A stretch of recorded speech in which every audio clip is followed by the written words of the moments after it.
Hello student, we are back with our next video of class 12th biology, chapter 2nd sexual reproduction in flowering plant. In this video we are going to talk about pollen pistil interaction. क्या होता है pollen pistil interaction ये अब हम detail में समझेंगे. Let's start. See, this is your male reproductive part and this is your female reproductive part. हमने ये देखा था मेल रिप्रोडक्टिव पार्ट स्टेमेंस में क्या प्रोड्यूस होते हैं, पॉलन ग्रेन्स प्रोड्यूस होते हैं. ये पॉलन ग्रेन किसी भी एबायोटिक एजेंट या फिर बायोटिक एजेंट के थ्रू क्या होंगे, ट्रांसफ़र होंगे स्टिग्मा पे. Transfer of pollen grain from anther to stigma is known as pollination. इस प्रोसेस को हम क्या कहते हैं, पॉलिनेशन. अब पॉलिनेशन होगा तो पॉलिनेशन में हम दो टर्म्स पढ़ते हैं कि right type of pollen grains भी जा सकते हैं या फिर wrong type of pollen grain भी स्टिग्मा पे लैंड कर सकते हैं. अब इसे थोड़ा सा और डिटेल में हम समझेंगे. मैंने आपको यहाँ पे डायग्राम को थोड़ा सा मैग्नीफाई कर दिया है. ये आपको स्टिग्मा बता रखा है and this is your style, मतलब ये आपका क्या है, फीमेल रिप्रोडक्टिव पार्ट. अब हमने देखा है कि मेल रिप्रोडक्टिव पार्ट से पॉलन ग्रेन्स कहाँ ट्रांसफ़र होंगे, स्टिग्मा पे ट्रांसफ़र होंगे. तो यहाँ पे कुछ पॉलन ग्रेन स्टिग्मा पे ट्रांसफ़र हो चुके हैं. अब ये कुछ पॉलन ग्रेन राइट टाइप के हैं या रॉन्ग टाइप के हैं, या ये अब हमको समझना है. राइट क्या होता है, रॉन्ग क्या होता है पॉलन ग्रेन्स के टर्म्स में. अगर हम देखें तो मैं आपको एग्जांपल से समझाती हूँ कि ये एक पॉलन ग्रेन है जो है मैंगो के प्लांट का, ठीक है. और ये जो स्टिग्मा आपको बता रखा है या फीमेल रिप्रोडक्टिव पार्ट बता रखा है, ये भी किसका है, मैंगो के प्लांट का है. तो यहाँ पे हमको ये समझ में आ रहा है कि हम यहाँ पे कौन से फ्लावर की बात कर रहे हैं, मैंगो के फ्लावर की बात कर रहे हैं. बट अब पॉलन ग्रेन एयर के थ्रू आ रहे हैं या फिर किसी भी बायोटिक एजेंट के थ्रू आ रहे हैं, जैसे इंसेक्ट है या कोई दूसरे ऑर्गेनिज्म के थ्रू आ रहे हैं स्टिग्मा पे. तो अब ज़रूरी नहीं है कि मैंगो के स्टिग्मा पे मैंगो के ही पॉलन ग्रेन्स आए. तो यहाँ पे कुछ दूसरे पॉलन ग्रेन्स भी आ चुके हैं, जैसे कि कुछ पॉलन ग्रेन एप्पल के हैं, बनाना के हैं, पपाया के हैं. अलग अलग डिफरेंट प्लांट्स के पॉलन ग्रेन कहाँ पे आ गए हैं, मैंगो के स्टिग्मा पे आ गए हैं. बट जैसे ये मैंगो के स्टिग्मा पे आएंगे तो स्टिग्मा के पास ये कैपेबिलिटी होती है पहचानने की कि कौन सा राइट टाइप का पॉलन ग्रेन है और कौन सा रॉन्ग टाइप का पॉलन ग्रेन है. किसे उसे एक्सेप्ट करना है, किसे रिजेक्ट करना है. जैसे ये एक पॉलन ग्रेन आया है, ये सपोज़ एप्पल का पॉलन ग्रेन है. अब ये पॉलन ग्रेन जैसे ही स्टिग्मा पे लैंड होगा तो इसे स्टिग्मा क्या कर देगा, रिजेक्ट कर देगा. रिजेक्ट करने का क्या मतलब है कि इसे फर्दर पॉलन ट्यूब नहीं बना देगा, यहाँ पे कोई पॉलन ट्यूब नहीं बनेगी. सिमिलरली आप देख रहे हो ये मैंगो का पॉलन ग्रेन है, ये जैसे ही स्टिग्मा पे लैंड करेगा तो इसे स्टिग्मा क्या कर लेगा, एक्सेप्ट कर लेगा. And it will further promote the post pollination process. Pollination के बाद वाली जो प्रोसेस है उसको फर्दर प्रमोट करा जाएगा. अब इसी पूरे मैकेनिज्म को हम एनसीईआरटी के थ्रू समझते हैं. Pollen pistil interaction. Pollination does not guarantee the transfer of right type of pollen. मतलब हम पॉलिनेशन की प्रोसेस देखें तो हमने देखी बायोटिक एजेंट के भी थ्रू होती है या फिर एबायोटिक एजेंट के भी थ्रू होती है.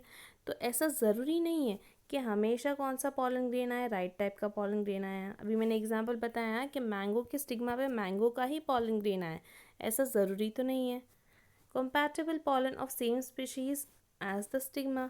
स्टिग्मा जिस स्पीशीज़ का हो उसी स्पीशीज़ का पॉलन ग्रेन आए, ऐसा ज़रूरी नहीं है. Often pollen of wrong type का पॉलन ग्रेन भी आ सकता है. अब रॉन्ग टाइप का आएगा तो फर्टिलाइजेशन की प्रोसेस तो होगी नहीं उस टाइम पे, either from the other species और फ्रॉम द सेम प्लांट. अब ये पॉलन ग्रेन जो रॉन्ग टाइप का जिसे हम बोल रहे हैं, अब इसकी दो कंडीशन हो सकती है. या तो ये पॉलन ग्रेन किसका हो, अदर स्पीशीज़ का हो, जो कि हमने अभी केस देखा कि अगर मैंगो के स्टिग्मा पे एप्पल का पॉलन ग्रेन आएगा तो वो क्या है, बेसिकली रॉन्ग टाइप का पॉलन ग्रेन होगा मैंगो के स्टिग्मा के लिए. या फिर क्या हो सकता है, सेम प्लांट का भी हो सकता है if it is self incompatible. Self incompatibility की हमने बात करी थी आउटब्रीडिंग डिवाइस के अंदर. अगर आपको नहीं पता है सेल्फ इनकम्पैटिबिलिटी क्या होती है तो वहाँ पे डिटेल में मैंने बता रखा है. सेल्फ इनकम्पैटिबिलिटी में हमने क्या बोला था कि जो खुद के ही पॉलन ग्रेन्स होंगे उसको स्टिग्मा क्या कर देगा, रिजेक्ट कर देगा फ्रॉम फर्दर पॉलिनेटिंग या फिर पॉलन ट्यूब के फॉर्मेशन को नहीं करने देगा. ये सेल्फ इनकम्पैटिबल में होता है. Also land on the stigma. Next, the pistil has the ability to recognize the pollen. ये इंपॉर्टेंट चीज़ है। पिस्टल के पास में ये एबिलिटी होती है कि वो क्या कर सकता है, रिकॉग्नाइज कर सकता है पॉलन को कि कौन सा राइट टाइप का है या नहीं है। Whether it is of right type, compatible, right type के पॉलन को हम क्या कहते हैं, compatible पॉलन, और रॉन्ग टाइप उसको हम क्या कहते हैं, इनकम्पैटिबल। मतलब पिस्टल के पास में कैपेबिलिटी होती है कि वो पहचान ले कौन सा उसके लिए सही पॉलन ग्रेन है, या सेम स्पीशीज़ का है या नहीं है, या फिर इनकम्पैटिबल पॉलन ग्रेन है, या कौन सा रॉन्ग टाइप का पॉलन ग्रेन है। ओवरऑल पिस्टल के पास में कैपेबिलिटी होती है। It is the it is if it is of right type, अगर राइट टाइप का है pollen grain, the pistil accept the pollen, pistil क्या कर लेगी, एक्सेप्ट कर लेगी, and promote the post pollination event. और फर्दर जो बाद के पॉलिनेशन के बाद के जो इवेंट्स होते हैं, मतलब पॉलन ट्यूब का बनना और भी दूसरे जो इवेंट्स होते हैं, उसको क्या करेगी, प्रमोट करेगी। दैट लीड्स टू फर्टिलाइजेशन, और फर्दर फिर कौन सी प्रोसेस होगी, फर्टिलाइजेशन की प्रोसेस होगी। If the pollen is of wrong type, अगर पॉलन कैसा है, रॉन्ग टाइप का है, गलत पॉलन है, मतलब हम नॉर्मली देख रहे हैं कि मैंगो के स्टिग्मा पे अगर एप्पल का पॉलन ग्रेन आ गया है, मतलब वो क्या है, रॉन्ग टाइप का है। The pistil reject the pollen, pistil क्या कर देगी, रिजेक्ट कर देगी पॉलन को, by preventing pollen germination on the stigma और the pollen growth in the style. क्या कर देंगे, वहाँ उसको प्रिवेंट कर देंगे और फर्दर पॉलन जर्मिनेशन की प्रोसेस नहीं होगी स्टिग्मा में। हमने ये वाला डायग्राम देखा है तो हमने क्या बोला था कि ये वाला जो पॉलन ग्रेन है ये कौन सा है, मैंगो के प्लांट का है, और ये स्टिग्मा भी कौन सा है, मैंगो के प्लांट का है। तो ये right type of pollen grain है, तो इसे स्टिग्मा क्या कर लेगा, एक्सेप्ट कर लेगा, और आगे की इवेंट जैसे कि आपको दिख रहा है यहाँ पे पॉलन ट्यूब बन रहा है, तो ये पॉलन ट्यूब इसी वजह से बन रहा है, ये देखा था हमने। अब कौन से पॉलन ग्रेन को एक्सेप्ट करना है या फिर कौन से पॉलन ग्रेन को रिजेक्ट करना है, ये क्या होता है, किस वजह से होता है, ये पॉलन ग्रेन और स्टिग्मा के बीच में कंटिन्यूस डायलॉग की वजह से होता है। कंटिन्यूस डायलॉग किसे बोल रहे हैं हम, कंटिन्यूस इंटरेक्शन की वजह से होता है, जिससे डायलॉग बोला जाता है। यहाँ पे कंटिन्यूस इंटरेक्शन की वजह से होता है इन टर्म्स ऑफ केमिकल, बोल सकते हैं हम, देखते हैं हम। The ability of pistil to recognize the pollen followed by its acceptance or rejection.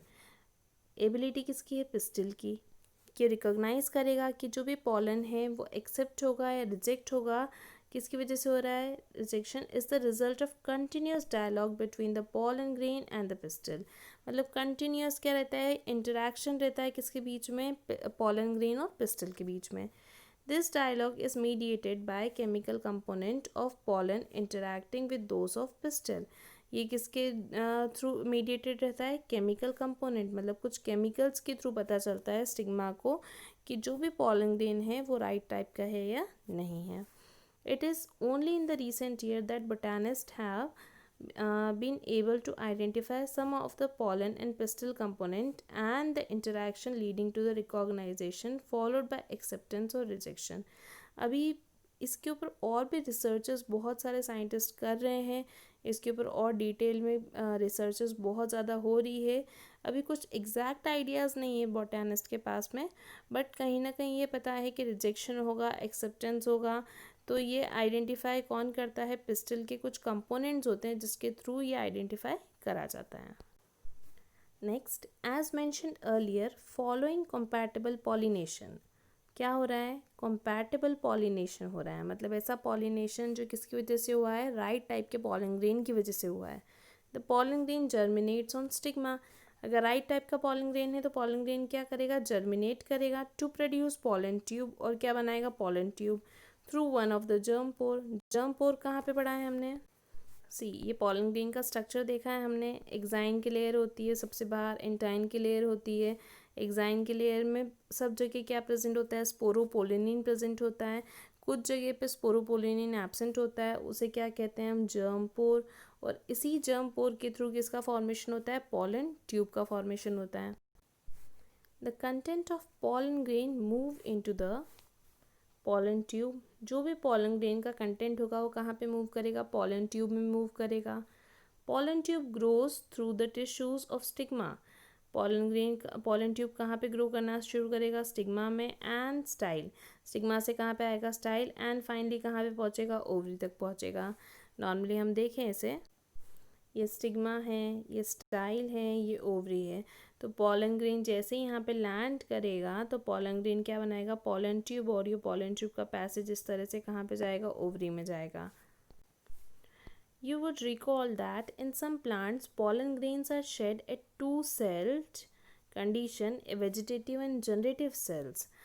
सी हमने पढ़ा था टू सेल्ड और थ्री सेल्ड वाली कंडीशन पढ़ी थी कि पॉलन ग्रेन्स कुछ प्लांट्स में तो टू सेल्ड में शेड हो जाएंगे और कुछ प्लांट्स में किस में कब शेड होंगे, थ्री सेल्ड वाली कंडीशन में होंगे शेड। हमने कुछ इस तरह से पढ़ा था। सी हमने ये पढ़ा था कि कुछ में क्या होगा, टू सेल्ड कंडीशन, मतलब यहाँ पे क्या रहेगा, एक वेजिटेटिव न्यूक्लियस रहेगा और एक क्या रहेगा, जनरेटिव सेल रहेगा। दो सेल की वाली कंडीशन में कुछ में शेड होंगे और कुछ स्पीशीज़ में क्या होगा, थ्री सेल कंडीशन में शेड होंगे। मतलब एक वेजिटेटिव न्यूक्लियस तो रहेगा ही, वेजिटेटिव सेल्स तो रहेगा ही, बट जो जनरेटिव सेल होता है ये दो सेल्स में डिवाइड हो जाएगा, जैसे हम क्या कह रहे हैं, स्पर्म सेल्स, या फिर हम कहते हैं मेल गैमेट्स। तो किसी किसी में थ्री सेल में शेड होगा या फिर किसी किसी में टू सेल में ही क्या हो जाता है, शेड हो जाता है। In such plants, the generative cell divides and form the two male gametes. हम किसकी बात कर रहे हैं, जिसमें टू सेल्ड वाली कंडीशन है, मतलब सिर्फ एक क्या प्रेजेंट है, वेजिटेटिव सेल प्रेजेंट है और एक क्या प्रेजेंट है, जनरेटिव सेल प्रेजेंट है। तो उस कंडीशन में क्या होगा कि जो जनरेटिव सेल होगा वो डिवाइड करेगा और क्या बनाएगा, दो मेल गैमेट बनाएगा। During the growth of pollen tube in the stigma, जब क्या होगा, पॉलन ट्यूब फॉर्मेशन होगा किसके अंदर, स्टिग्मा के अंदर। In plant which shed in three celled condition, जो किसमें है, थ्री सेल्ड, मतलब ऑलरेडी जनरेटिव सेल क्या हो चुका है, डिवाइड पहले ही हो चुका है, किसके अंदर, दो मेल गैमेट्स के अंदर। Pollen tube carry the two male gametes from the beginning से ही, शुरू से ही दो मेल गैमेट क्या होंगे, उसके अंदर ट्रैवल होंगे, क्योंकि वो ऑलरेडी किस कंडीशन में है, थ्री सेल्ड कंडीशन में है।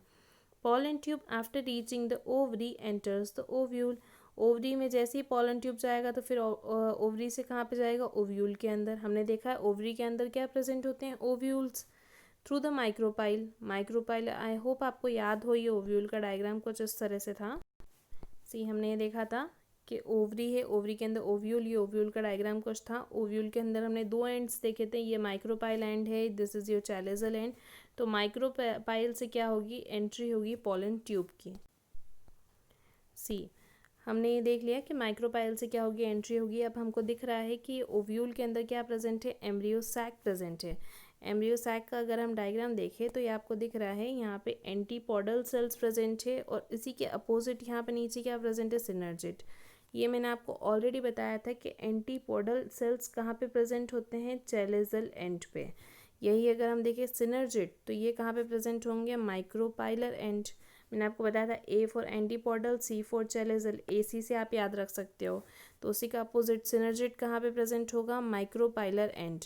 अभी मैंने आपको क्या बताया कि पॉलन ट्यूब कहाँ से जाएगा, माइक्रोपाइल एंड से जाएगा, माइक्रोपाइल से ओव्यूल के अंदर जाएगा और ओव्यूल से फिर कहाँ पे जाएगा, एम्ब्रियो सैक में।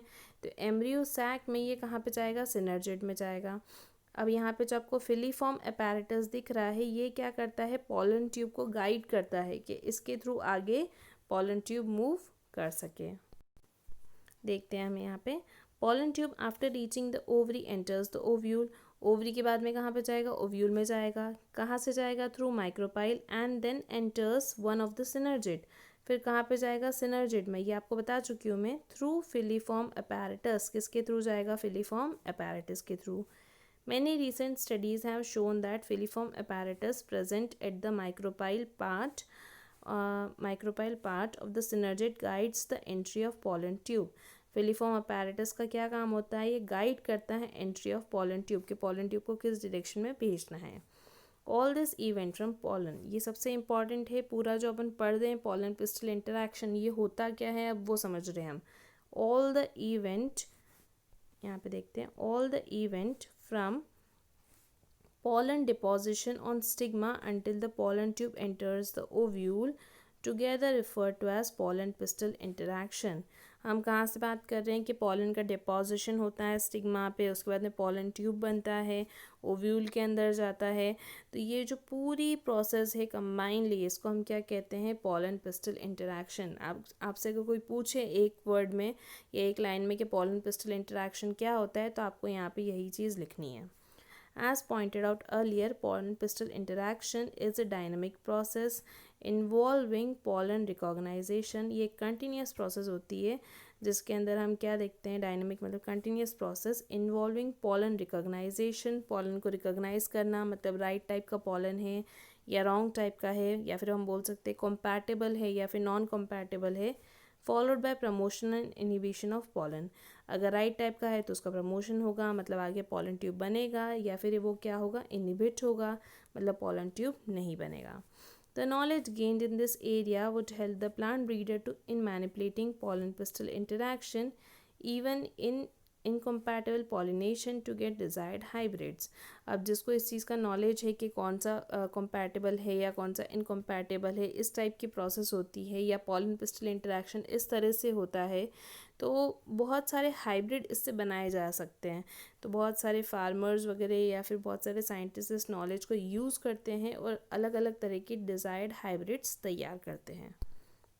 Next, you can easily study pollen germination by dusting some pollen from the flowers such as pea, chickpea, crotalaria, balsam and vinca on the glass slide. कुछ प्लांट्स आपको बता रखे हैं आप क्या कर सकते हो, उनके पॉलन ले सकते हो ग्लास स्लाइड में.